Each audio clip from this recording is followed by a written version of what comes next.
আসসালামু আলাইকুম। যারা কাতারে ড্রাইভিং করেন তাদের জন্য একটি ইনফরমেশন। ড্রাইভিং লাইসেন্স যাদের রয়েছে তাদের ইদানিং দেখা যাচ্ছে যে আই টেস্টের জন্য মেসেজ আসছে। আপনি যখন রেনু করবেন তখন ওই আই টেস্টের পেপার ছাড়া কিন্তু আপনার লাইসেন্স রেনু হবে না। এটি নতুন একটি নতুন মতলব এই ১ বছরের মতো হচ্ছে।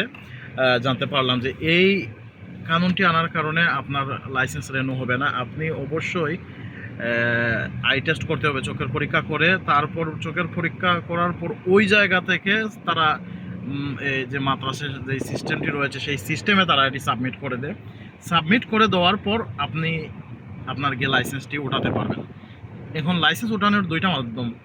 আরেকটি ইনফরমেশন দেই, আই টেস্টের ৫০ রিয়াল নেয় এই মুহূর্তে আমরা করেছি আজকে এবং আমরা লাইসেন্স কালেক্ট করলাম।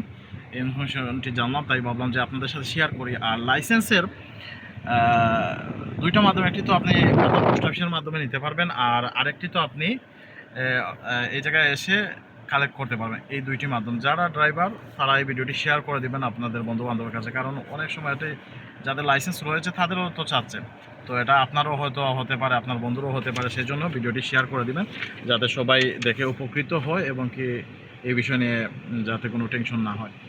আর আমার এই চ্যানেলটি সাবস্ক্রাইব করে রাখবেন, পাশে থাকা বেল আইকনটি বাজাবেন যখন এইরকম কোনো ইনফরমেশন পাবো বা আপনাদের প্রয়োজনীয় কাতারের বিভিন্ন ধরনের ইনফরমেশন শেয়ার করবো আমাদের এই চ্যানেলে। আল্লাহ হাফিজ, আসসালামু আলাইকুম।